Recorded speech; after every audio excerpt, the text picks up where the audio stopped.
Dans l'évangile de Marc, au chapitre 15, verset 16, Jésus dit « Allez dans le monde entier, portez la bonne nouvelle à toute la création. » La bonne nouvelle, c'est que Dieu aime les hommes, qu'il les veut bien vivants et qu'il n'exclut personne. Paraboles et miracles de Jésus dans la Bible n'ont pas d'autre signification. Aujourd'hui encore, Jésus fait de même pour nous montrer l'amour de Dieu. Écoutez ce témoignage de Thierry. Si vous pensez qu'il peut faire du bien à des personnes, n'hésitez pas à le diffuser.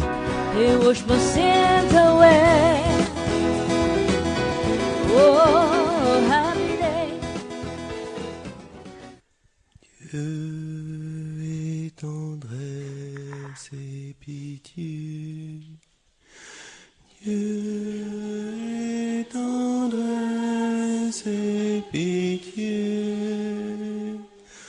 Dieu est tendresse et pitié.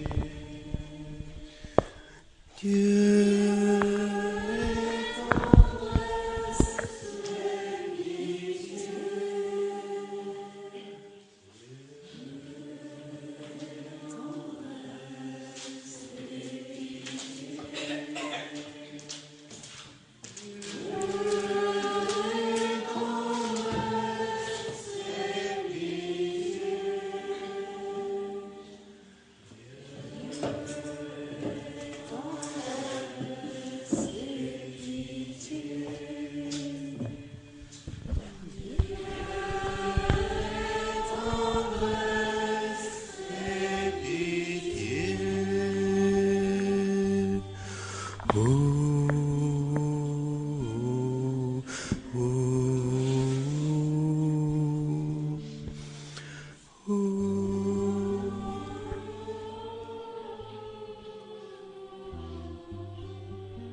Vous voyez, frères et sœurs, on pourrait passer toute la retraite comme ça, dans des temps de prière, sans pratiquement vous faire aucun enseignement. Et si on faisait juste ça, vous repartiriez de cette semaine complètement transformé par la grâce.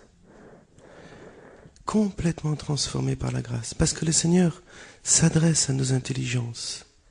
Le Seigneur donne à chacun ce qu'il a besoin dans son cœur, personnellement dans ces temps. Tout simplement. Dieu connaît ton cœur, mon cœur. Et dans ces temps comme ça, de silence, Dieu va vous parler au cœur. Il va vous dire des mots d'amour, il va vous guérir, il va vous toucher. Et comme dit Myriam, au cœur profond, c'est-à-dire qu'il va vous dire des enseignements que Thierry et Myriam ne pourront jamais vous faire, ne pourront jamais imaginer, parce que Dieu vous connaît mieux que vous-même. Et vraiment, nous encourageons à désirer cette union avec le Seigneur. Je vous disais hier que le but de la vie chrétienne, c'est cette vie d'union, à désirer à la fois cette louange, à la fois cette adoration, à la fois ce silence, vivre dans cette présence. Revivre dans cette présence, retrouver le goût de la vie dans l'esprit, la vie dans la présence de Dieu, la vie dans la présence du Père, dans la vie dans la présence du Créateur, la vie dans son regard, la vie avec lui, pour lui, par lui et en lui. Ce que nous disons à chaque messe. On a perdu les choses les plus simples. À vouloir tout comprendre, on a perdu le contact, le toucher. Le toucher. Une personne qui était là hier me disait, c'est la première fois que je sens Dieu qui me touche comme ça. Ce toucher, elle me dit, ça me brûlait. Comment voulez-vous, on peut pas constamment avoir une vie chrétienne, aller à l'église, machin, etc., si on n'a pas un toucher, un contact avec le Père, avec le Fils, avec le Saint-Esprit. On peut pas vivre tout le temps dans la tête. Ça, c'est de la théorie. On peut pas vivre toujours appuyé sur des théories. À un moment donné, on a besoin du toucher. Et dans ces temps qu'on vit ensemble, on essaye de vous faire accueillir ce toucher. Et Dieu sait s'il n'y a pas besoin d'être dans une retraite pour avoir le toucher de Dieu. Dans votre maison, dans votre chambre, là où vous êtes, vous allez avoir les plus belles effusions du Saint-Esprit. Dans votre cœur, là où vous serez. Mais il n'y a même pas besoin de se... Dans votre lit, n'importe comment, je veux dire. Dieu est tellement présent à chaque seconde avec nous. Et si on prend conscience de ça, et qu'on vit avec lui, la vie, elle est transformée. Il nous suffit de retrouver le bon sens, vous voyez, frères et sœurs. Le bon sens. Dieu à la première place. Remettre les choses dans l'ordre. Vivre dans la présence de Dieu, tout le reste est transfiguré.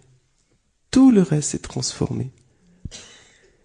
Vous voyez, on vous fait pas des enseignements compliqués, en fait. Mais on a perdu le bon sens. C'est bien d'apprendre le catéchisme et d'apprendre des trucs et des machins, des paroles et des prières par cœur, c'est super. Mais il faut d'abord la présence. La présence. Vivre dans la présence. Le plus beau cadeau qui a été fait à l'Église, c'est au moment de la Pentecôte, frères et sœurs. C'est-à-dire que très souvent, dans l'Église catholique, on est très tourné alors vers Noël, c'est super, c'est la fête des cadeaux, la naissance de Jésus, tout ça. Et puis on est très tourné vers Pâques, on se prépare, il y a 40 jours avant Pâques, le jeûne, etc. Et on est tous tournés donc vers la croix, et c'est extraordinaire, qui nous mène au dimanche de la résurrection, et c'est fabuleux. Parce que c'est par la résurrection du Christ que nous recevons la vie éternelle, le pardon de nos péchés, le salut. Mais quelquefois, on s'arrête un petit peu là. On oublie que ensuite il y a ces 50 jours. Donc d'abord ces 40 jours de la présence de Jésus sur la terre, après sa résurrection. Jésus est resté 40 jours comme ça, avec ses apôtres, à les toucher, à les caresser, à les regarder, avec ses plaies de ressuscité. Vous imaginez? Évidemment, il n'y en a pas des lignes et des lignes et des lignes dans la parole de Dieu, mais imaginez ça. Jésus ressuscité, resté 40 jours sur la terre avec ses apôtres. Cette force. Mais malgré tout, quand Jésus part au ciel, à l'ascension, qu'est-ce qui se passe? Quand Jésus s'en va au ciel, qu'est-ce qui se passe? Qu'est-ce qu'ils ont les apôtres? Est-ce qu'ils se mettent à aller évangéliser la terre entière après l'ascension de Jésus? Qu'est-ce qu'ils font? Ils vont au Cénacle. Ils ont la trouille. Ils ont la trouille. Pourtant, ils ont vécu 40 jours avec Jésus ressuscité. Ils ont peur parce qu'il y a une persécution contre les chrétiens. Et donc, ils ont la trouille. Et ils vont avec elle. Ils vont avec Marie. Et ils vont prier à la chambre haute. C'est extrêmement important. Si on s'arrête à cette résurrection du Christ dans notre vie chrétienne, on va être comme les apôtres. On va avoir la trouille. On va avoir peur. On ne peut pas rester à la résurrection du Christ. Ça suffit pas. Jean-Paul II nous dit, n'ayez pas peur. N'ayez pas peur. Jésus nous dit, n'ayez pas peur. Et si on reste là, et nous, souvent, on reste un peu axé sur la résurrection, ce qui est déjà extraordinaire, mais ça suffit pas. Parce qu'on ne peut pas séparer la vie chrétienne de l'évangélisation et de la vie dans l'esprit. La vie chrétienne, c'est l'évangélisation et la vie dans l'esprit. Ce qu'on a vécu là, ce qu'on vit là, c'est tant de présence. Donc, il y a ces 9 jours de prière, la neuvaine des neuvaines. Vous avez déjà fait des neuvaines. Eh bien, la naissance des neuvaines, elle est là. Ces 9 jours qui séparent l'ascension du Christ de la Pentecôte. Et voilà les apôtres qui prient, qui supplient, qui crient vers le ciel. Jésus leur avait dit, je vous enverrai le Paraclet, je vous enverrai le Défenseur. Il n'y avait que Marie. De la même manière qu'entre la mort de Jésus et la résurrection, on n'a plus que Marie, ce samedi saint. De la même manière, entre l'Ascension et la Pentecôte, il n'y a que Marie. Et les apôtres vont se blottir autour de Marie. Elle est celle qui porte l'espérance. Elle est celle qui apporte l'espérance. Elle est celle qui nous sécurise. Et blotti sur Marie, au bout de ces 9 jours, je vous relirai le texte vendredi, il y a cette Pentecôte qui descend sur la terre. Un vent violent qui descend. C'est pas quelque chose de doux. C'est quelque chose de doux. L'Esprit Saint est doux, mais c'est quelque chose de fort. De la même manière qu'on a fêté l'Annonciation ou qu'on a fêté la Nativité du Christ, Dieu se manifeste sur la terre. Avec force. On pourrait fêter la Pentecôte de la même manière qu'on fête la Nativité. Dieu descend sur la terre. On peut pas passer comme ça à côté en disant, bah oui, c'est la Pentecôte demain, c'est le dimanche de la Pentecôte. Vous imaginez, nous, cette année encore, on a jeûné, on a prié, on a crié pendant des heures, chaque jour, et chaque jour, et chaque jour, vers le ciel. On vivait des effusions du Saint-Esprit tous les jours, tous les jours, tous les jours, tous les jours. En disant, Seigneur, envoie ton Saint-Esprit, envoie ton Saint-Esprit, envoie ton Saint-Esprit, envoie ton Saint-Esprit. On priait pendant des heures et des heures, chaque jour, pendant ces 9 jours qui précédaient la Pentecôte, en disant, viens, viens, viens, Esprit Saint, viens, viens, viens, ne me retire pas ton Esprit Saint, comme dit le psalmiste. Aspirez après l'Esprit Saint, aspirez après les dons du Saint-Esprit, aspirez après les fruits du Saint-Esprit. Sinon, vous allez mourir, vous allez vivre comme des légumes, vous allez vivre sans le souffle du Saint-Esprit. Quand Dieu donne la vie, il souffle sur Adam. C'est le souffle du Saint-Esprit. Quand vous allez mourir, vous allez rendre votre dernier souffle. Parce qu'il y a ce souffle qui nous donne la vie, ce souffle du Saint-Esprit. Et on ne peut pas vivre sans lui. Si on vit sans le Saint-Esprit, c'est comme si on vivait sans respirer. C'est comme si on voulait vivre sans manger. C'est comme si on voulait vivre sans boire. On peut pas vivre sans lui. Et moi, je meurs de souffrance de voir les gens qui crèvent dans la rue parce qu'ils vivent sans le Saint-Esprit. Et alors, ils s'abîment. Ils s'abîment, on voit les jeunes qui s'abîment, ils vont chercher l'amour à travers la drogue, à travers n'importe quoi, ils courent partout sur Internet, je sais pas quoi vous dire.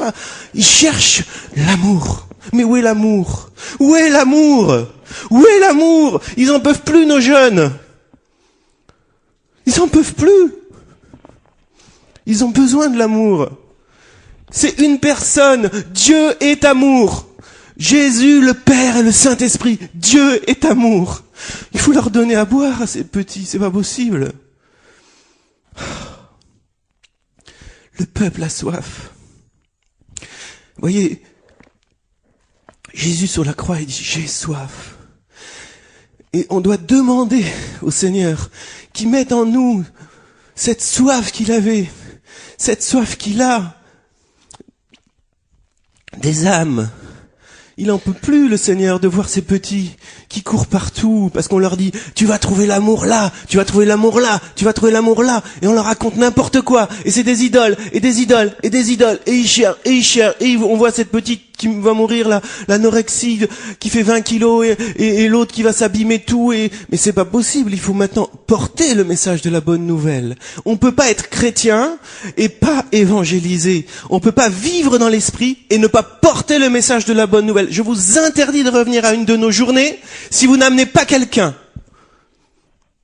Si vous n'amenez pas votre voisin, votre voisine, votre cousin, votre cousine, vous ne venez plus. Ça sert à rien. Il faut être des allumettes, frères et sœurs. Il faut embraser le monde maintenant. Il y a urgence des temps.